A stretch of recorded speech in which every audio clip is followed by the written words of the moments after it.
Well, hello and welcome to this new series of classes we're doing here at St. John's for the next several weeks that we're calling Why We Worship. And it's kind of stemmed out of a few different things that we decided now would be a good time to have this conversation.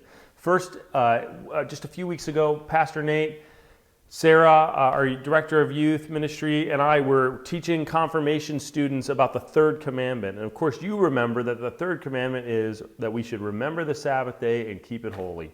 And for us, this is the worship commandment. We understand it to mean that we should not despise preaching in the Word, but instead that we should hold it dearly, gladly hear and learn it, seek out opportunities to dwell on God's Word. But another reason kind of pushes us toward this conversation now, and that's that over the last 9 or so months, we have had unprecedented worship practices in our church, in the church at large, in the church in the world. Things are different than they've ever been before. And that's worth talking about. We even know that many of you who will watch this right now haven't had the ability to safely, or in a way that you feel safe, walk through the doors of St. John's in person for perhaps as many as 9 months.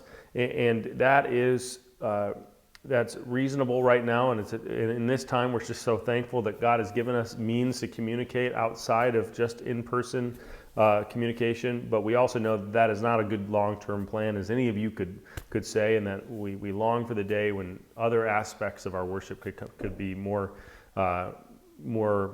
prevalently realized among us. We'll get into more of what I mean by that. Anyway, it's an important time to talk about worship. It's also true that worship has been for many people in the Church of God a struggle.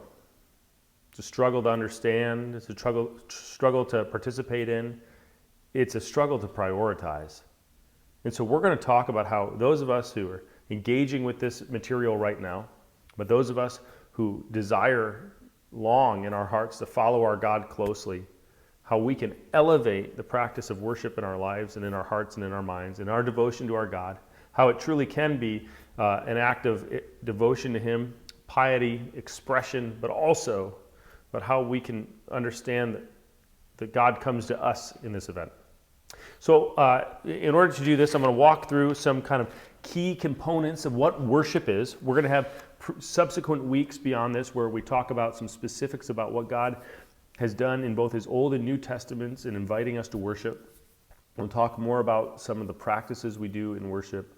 We'll talk more about how the worship shapes who we are and what we do in the world around us. Those things will come. Today, I just want to spend some time in introduction to the question, why do we worship?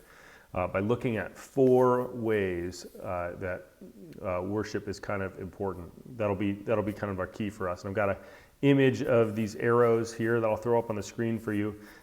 This is kind of going to be our home base for this. The 4 kind of key components of what worship is what we're going to go through. And so you can see the first here is that worship is an encounter. Worship is first and foremost a place where where He meets us. This is the place where God promises to meet us. I have this memory of a time, a good friend of mine when I was like 8 or 9, maybe 10, he and his family went away on a mission trip to Latvia, of all places, for an entire year. And I remember waiting through that year for him to get back, and the day they got back, he called me and he said, "I'm going to take my bike and you take your bike, and we'll both ride across town and we'll meet at." Our town had an old caboose in like a park, and we're going to meet at that caboose, and I'll meet you there. And if we both leave in 10 minutes, then we'll both get there at the same time. We made a plan to meet at this place, and I remember it because it was kind of a special and different place where we met, and it actually became for us our meeting place from that point on. He met me there, I met him there, he had promised to meet me there, and he showed up there. And in a very similar way, when we come before our God in worship, when we come to the place where He's promised to meet us, we know He's going to be there. When we come to the place where God has said that we should come, we know that He is going to do the thing that He has said He will do. And for us in worship, that actually looks like some pretty awesome and serious things. Now, first, let's consider what some kind of common approaches our thoughts about what worship is. And if you just took 5 seconds and thought, what do I really think worship is? Maybe you should do that. Form in your mind. What are we doing here? What's the main thing? It's worth asking, because depending on what church you grew up in, you might have a pretty different idea than other people. In Protestant worship, outside of the Lutheran Church, especially our kind of specific tradition of the Lutheran Church, in the Protestant tradition, there are kind of 2 key ways that worship often looks. The first, and we could say there are 2 kind of key ways to judge worship. Has it gone well? Is it doing the right thing? Was it successful? And so the first would be that you judge it with feelings. Did I experience something that made me feel in a new and different way? Did I leave feeling energized? Did I feel like I had been made new today? Did I feel something different? This is a more recent idea that kind of stems from what we could call either maybe as far back as the Holiness movement of the late 1800s into the Pentecostal movements in America in the 1920s and 30s, teens, 20s, 30s. Experiential worship. It can be tied to, unfortunately, a sort of consumerism in worship, where worship is not about God's word necessarily as much as it is, am I getting what I want out of it? Is it doing the right stuff for me? So I probably kind of tip my hat there. That's not how we view worship necessarily, although there are components of feeling in the way we worship. A second way is that worship is a work to be done in God's service. And so this is where people kind of come before God. They plan to give their time and their talents and their treasures in this act of worship. And they do it as part of a kind of a community response to God as the person that he is, in obedience to him, and from grateful hearts. So not just kind of because he's got a heavy thumb on us that makes us do this thing, but we as a community, in an act of acknowledging who our God is and what he does for us, we do this. That's sort of the idea. And there is credence to this as well. This is a much older idea. In fact, it's one that kind of bleeds over into other religions, false gods in the same way, although they're often kind of is meant to appease a god. We have aspects of this as well, but even this does not quite represent us in this, and that's because if you notice the way I just described it, the worship experience or service is in that case almost entirely done by the worshipers. That makes sense logically, but it doesn't make sense theologically for us. And so there's got to be something a little bit different. And the Lutheran way of looking at it, our way of looking at it at St. John's, is that worship is for us an opportunity to receive the blessings and the comfort and the gifts from God that he offers us, and then to respond in gratitude. So we first receive in this encounter the gifts and the blessings and the comfort that God gives us in his word, and we respond in gratitude to him. So it involves feelings and it involves work. It does. Mostly, though, those things come in the receiving. And so that is kind of our way of doing it. And the center for us of that, which we will talk about more in other sessions, is what we would call the means of grace, or the sacraments, word and sacraments. And for us, that comes in baptism, in the Lord's Supper, in God's word as it's proclaimed to us, in the forgiveness of sins as they're announced to you, confession and absolution, either privately or corporately, and then what we call the mutual conversation and consolation of the saints. I just said a bunch of stuff. What I'm getting at is that this is the caboose moment. God has promised to meet us in some specific ways, and so when we come to him in worship, the primary thing we're doing is receiving from him in those places he's promised to meet us.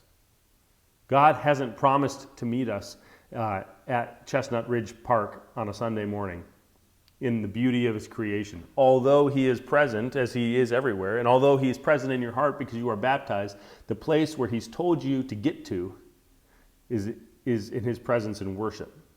That's what makes this thing an encounter. So that's what makes, that would be the Lutheran approach, that it's a place where God blesses us with comfort, with forgiveness, these gifts that he gives us, and he does it through the means of grace. One other maybe good way to think of this would be actually found, if you've got one of these books, Lutheran Service Book, we've kind of mentioned to you that if you want to grab one of these off of the table at the back of the sanctuary, you could do that, take it home for this time. You could also buy one online if you really just wanted one you could mark up. If you go to the introduction section, and in fact, if you want to go, you should pause this video, go grab it if you've got one at your house. We're going to page Roman numeral 8. Roman numeral 8 there. Go there, and if you look at this introduction, we'll just look at the very first paragraph where we read, our Lord is the Lord who serves. Jesus came into the flesh not to be served, but to serve, and to give his life as a ransom for many. Now, this word "serve" comes from what we call in our hymnal. If you go to page 151, you'll remember, as you've probably seen a lot of times, divine service, setting one.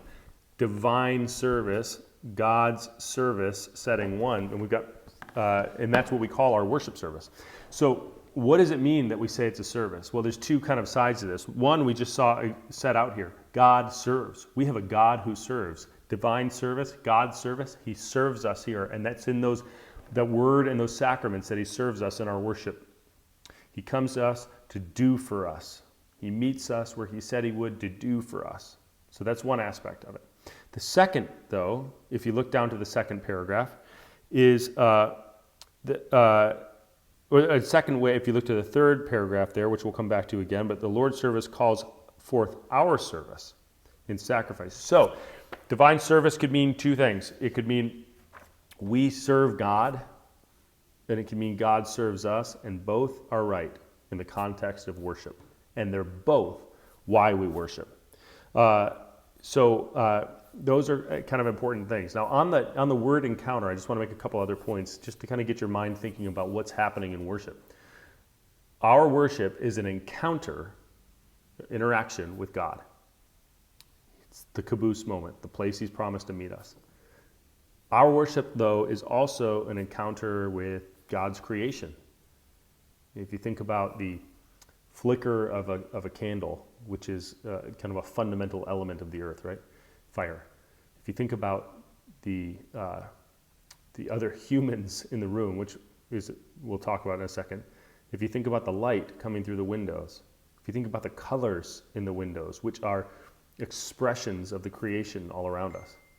If you think about other kind of components of God's creation that are present there, we see that when we worship, we are having an intentional encounter with God's creation. In addition to that, we also encounter meaningful actions. So we come into the presence then of actions that do and say and intend and mean things, like kneeling if we do that, or bowing if we do that, or folding our hands if we do that, or raising our hands if we do that. It's a place where things are different in that sense. We encounter actions. We encounter also a room that's designed in order to kind of show us God's blessings. So we see the cross. We encounter the cross. The communion rail, which reminds you of your posture of contrition before God. You encounter that in that place. You encounter stained glass that hold within them messages of the work of God in creation, of his word and what it means and what he says in it. We encounter pews oriented forward toward God, not for this time toward each other, but for God, toward the cross. We encounter the table set with the Lord's Supper there. Acts then would be connected to that. Things we do in connection with the way the room is set up. We encounter it in that way. We also encounter relationships here, especially with the triune God. This is the place we come to meet him, where he said he'll meet us. We also encounter relationships with the one who leads the service, the one who preaches the word, the one who leads the music, the one who serves in ushering or serving communion, the one who worships alongside of you. In a way, the one who's not there, who you notice is not there. And you encounter that relationship and you have a chance to say, I need to reach out. God is going to reach out to this person through me this week because I know they're not here and I got to find them. We encounter relationships in this place as well. As a final thought on the word encounter, and we'll move on, I want to read this quote for you. Christian worship is a centripetal force pulling us into the center. At the center of Christian worship, we encounter the Trinity and even more, Christ crucified and risen again for us. This merciful God stands at the center of our worship. So the first thing I want you to see in this kind of multi-dimensional and multi-directional worship that we have, as you can see in this image, is that we encounter God in our worship. The next thing is that worship is an expression. This is us in response. If we look back to that introduction in the Lutheran service book, we read the third paragraph of that page 8, Roman numeral 8, we read, the Lord's service calls forth our service in sacrifices of praise and thanksgiving to Him and in loving service to one another. Having been called and gathered, enlightened and sanctified by the Holy Spirit, we receive His gifts with thankfulness and with praise. So there, it's an expression then of the service that God calls us into and of our response to who He is. To make this more clear, I want to take you to a psalm. And you probably know that the book of Psalms is the great hymn book of the Bible. It's a worship book. Josh, our director of worship ministry here, he's always pointing us to the Psalms because it's a great place to go for examples of what it looks like for followers of our God to worship Him. And so I want to read for you verses 7, 8, and 9 of Psalm 96. Psalm 96, 7, 8, and 9. We read here, ascribe to the Lord, O families of the peoples. Ascribe to the Lord glory and strength. Ascribe to the Lord the glory due to His name. Bring an offering and come into His courts. Worship the Lord in the splendor of holiness. Tremble before Him, all the earth. I want to kind of break down these verses for you here. We get in Hebrew poetry, this would have been written in Hebrew. Hebrew poetry likes to repeat itself to make points. It likes to build upon itself, and we see both those things here. It can seem redundant at times, but it's usually doing something very intentionally, and that's definitely the case here. Ascribe to the Lord, we first read. But what? We ascribe to the Lord, O families of the peoples. So now we know who should do this. This is us. Families of the peoples is kind of referring to God's peoples. Ascribe to the Lord, but what are we supposed to ascribe? Ascribe to the Lord glory and strength. And so to ascribe, we mean to acknowledge, to credit Him with, to say it is His glory and strength. Okay, well that's something. This is not us receiving from Him at this moment. This is indeed us acknowledging in Him glory and strength. Okay, that's good to know. Next, it builds on itself with repetition here, saying, ascribe to the Lord the glory that's due to His name. Oh, wow. This is getting pretty serious. Now we see our service in this divine service is coming in. Bring an offering and come into His courts. Ascribe to the Lord the glory that's due to His name. Bring your offering and come into His courts.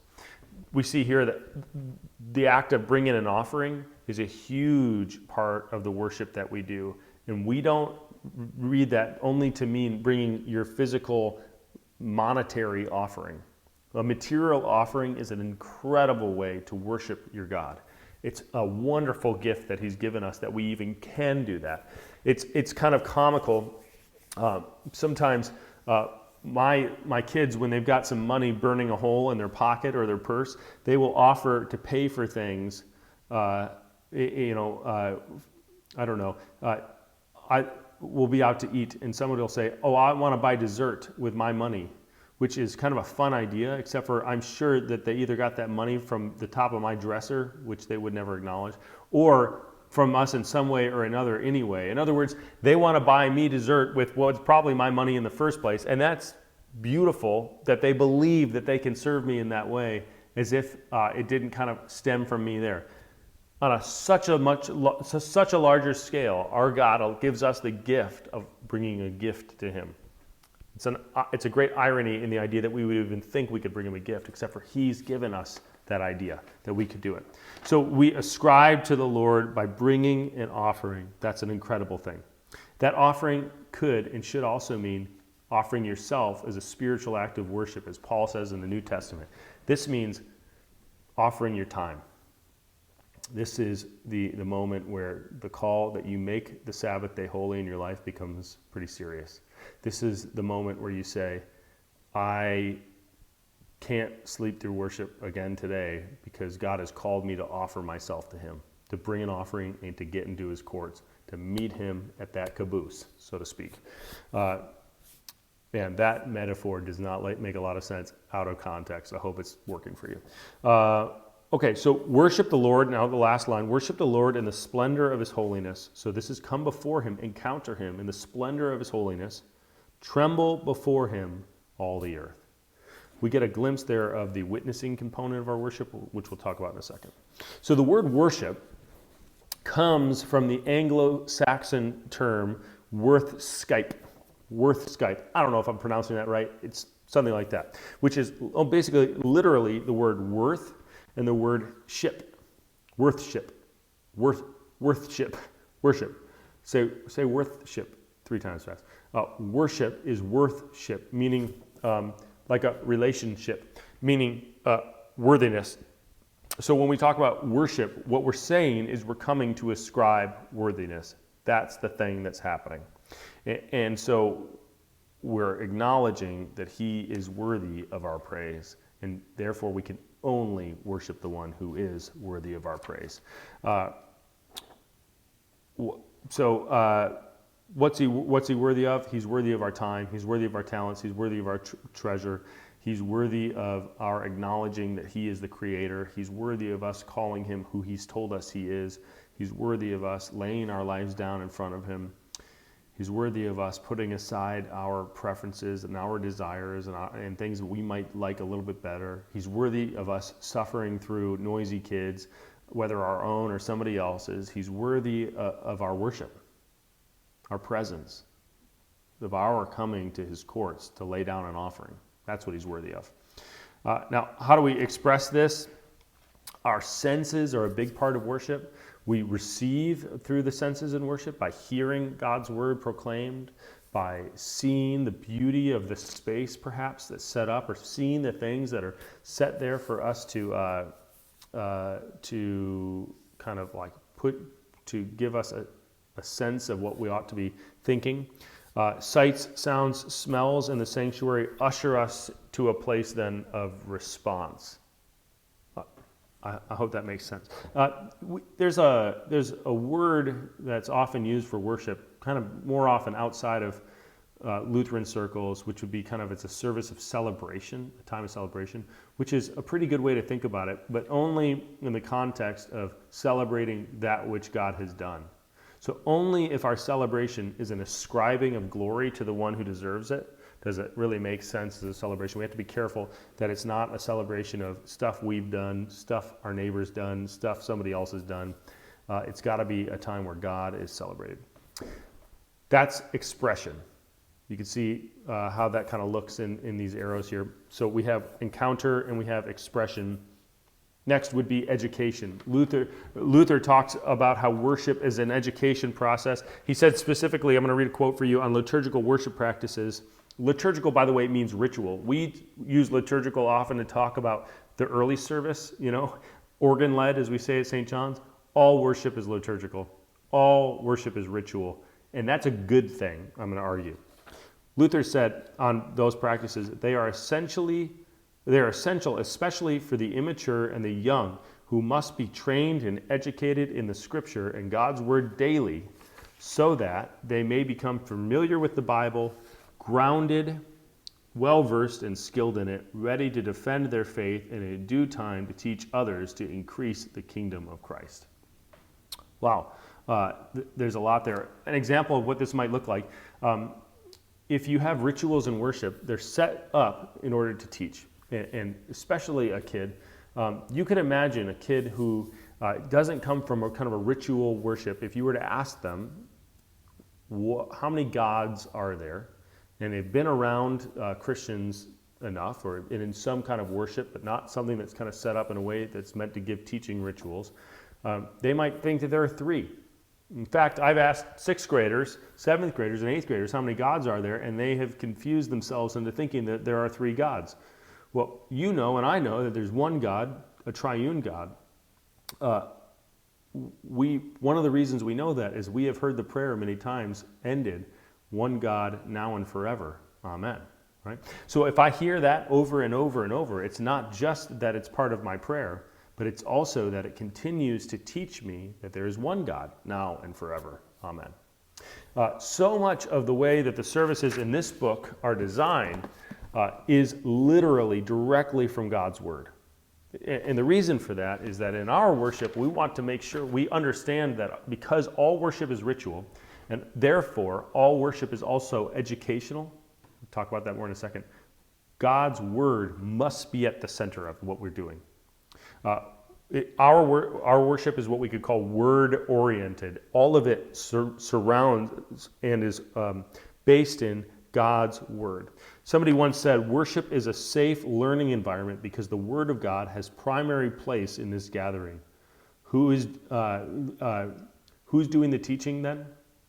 That's kind of the important thing. So worship is a safe learning environment because God's Word is right at the center of it, meaning God is the teacher here. What's real, as I've seen, as you've seen as well, is that there's no such thing as a person who isn't kind of experiencing or going through rituals.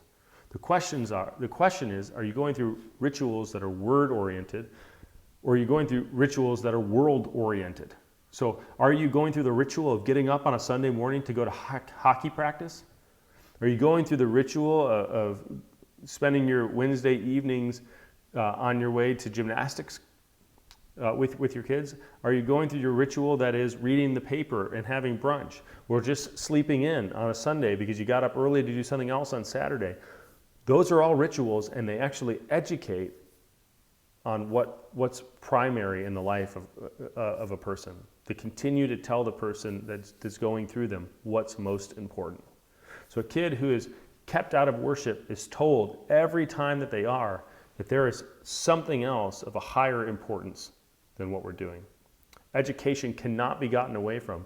And the good news is that we know that when we come to worship a God that has come to us in word, that has promised to meet us there, the learning we do is safe.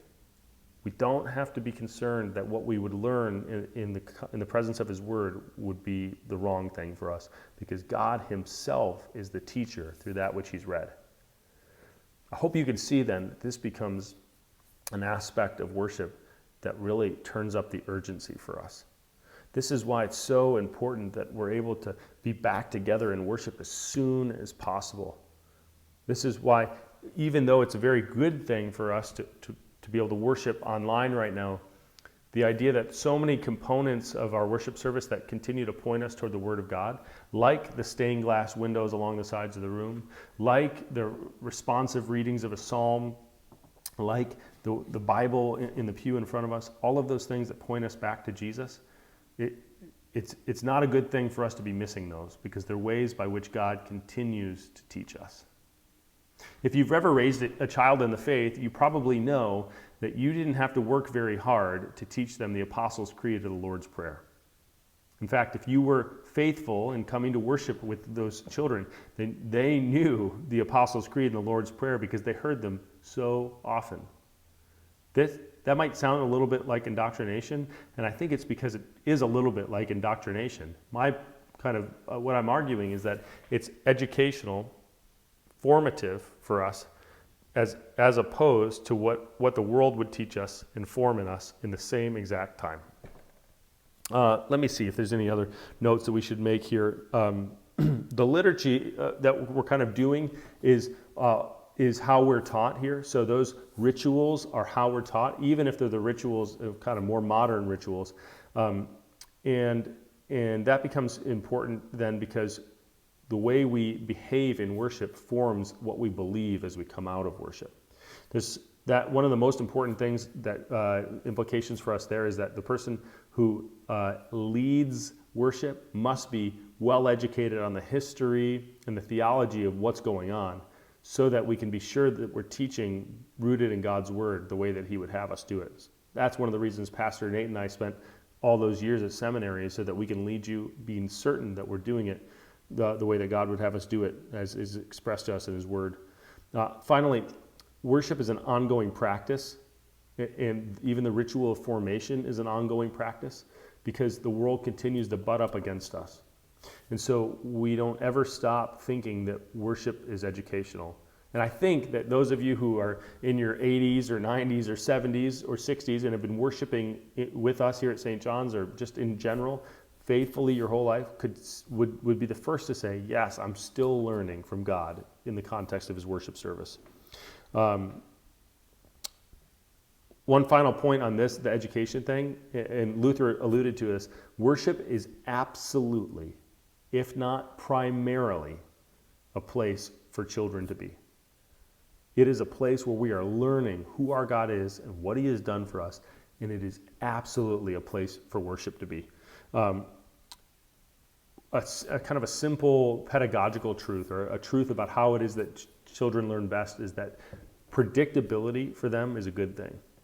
So our worship service for our children should be fairly predictable. They should know next comes the offering, next comes the Lord's Supper. Those help them to learn about the importance of those things. That's not always true for us in our minds, or we don't think it is, but at least for young children, it's a very good thing. Just some quick little takeaways. If you've got kids that you could have in worship, have them in worship. Even if it doesn't feel like it's doing anything, it's doing something. I guarantee you. Kids should be in worship 52 weeks a year, as much as they can be. And if you can make that happen in the life of a kid, please do it. Secondly, if you are worshiping in a space with kids, make sure you are welcoming to those children. Make sure you are welcoming to the parents. They are struggling. They don't feel like they're getting a lot out of it. They don't feel like their kids are getting a lot out of it. They feel like everyone's looking at them in a way that says, could you get that kid out of here? Even if we're not meaning to do that, it does happen. So do whatever you can to elevate the reality that worship is educational, and it is absolutely a place for children to be. Okay, quickly, I want to talk about evangelism. Evangelism, or witness, our worship is always giving a witness to what we believe and to who our God is and to what he's done for us and how we respond to him. Evangelism is not a primary reason for us to worship. And that's an important thing.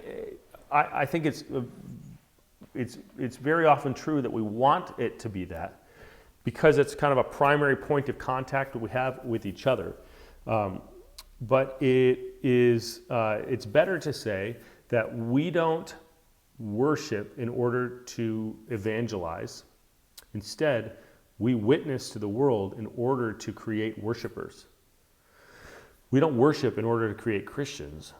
We witness to the world in order to create worshipers. And yet, our worship is a witness. I've got a quote for you from this by a writer named Paul Bosch, and he said, "True worship has to do with life and faith. They kind of go together. What happens in our worship practices," he says then, is preparation and proclamation and enactment of what ought to happen every day. The simple way to say it is that what we do on Sunday affects our daily lives, and our daily lives with God affects our expressions of worship on Sundays. When you orient yourself beginning your week in worship to our God, it means the rest of your week has now played out in the context of that worship. And when you don't, it means it literally isn't. That's kind of a tough one. When you begin your week by orienting yourself towards your God, calling him who he is, as the psalmist says, ascribing to him the glory due to his name, when you begin your week that way, the rest of it is formed based in that reality. And when you don't, it literally isn't. Or at least it's going to be much harder for you to be kind of oriented in that way. So what we do on Sunday affects our daily lives, and our daily relationship with God affects our expressions of worship on Sundays. Some other just kind of simple thoughts here. If I'm wondering about something that somebody else believes, I'm interested in knowing what it changes about their life. And so if I know that you're a Christian, and I know that it doesn't require any of your time, it requires none of your attention, it doesn't change anything about the way you speak or talk or act, why would I be very interested in learning about that aspect of Christianity? That's not a very interesting thing to me. If I know that you're a Christian and it changes everything about you, including who you ascribe glory to and whether or not you pick up your offering and you head into his courts as he calls you to do, I want to know why. Why is that important? Why is it worth your time? What is it that keeps you doing it? And so we are witnessing by the very act of worshiping. In the book of 1 Corinthians chapter 5, the Apostle Paul, he's talking about some kind of discipline they need to handle in their church. They've got some sexual issues going on. And one of the big points he makes is that you've got to clean yourselves up. You've got to get your act cleaned up, church, because you are witnessing to the world. And when you set a bad example to the world around you, it can be real trouble. Okay, those are those 4 big E's that kind of form these arrows for us. If we were just going to quickly answer the questions, why do we worship? And this is more of kind of a teaser for the future. I want to just kind of go down these big ones. We worship because when we come into a worship experience oriented around the Word of God at the place where He's promised to meet us, He acts and He enters into our world with love for us. That's the first one. Second, we worship because when God acts, we have an innate need within us to respond to Him. It's just natural within us that we would respond to Him. Next would be the kind of last thought or 2 thoughts, however you look at this, would be that God commands us to, and therefore we worship in obedience. Now that is going to come out of His Word, and we're going to expand on that more in coming weeks. But God commands us to, and we worship therefore in obedience to Him. Guys, the main thing to know is that our worship to God is not primarily a thing that's meant to make us feel in a certain way. It's not primarily a thing that is meant to be an expression of your appreciation to Him. It is okay if you don't leave feeling filled up or super excited, or if you're just as tired as when you walked in, because He promises to meet you here. And if He promises it, then He does it. God is present in worship with you. You get to encounter Him in that way. We will be back with several more sessions in the next few weeks. I'm really excited about this time together. I hope that you are too. God's peace be with you, church, and I'll see you in a few weeks. Bye.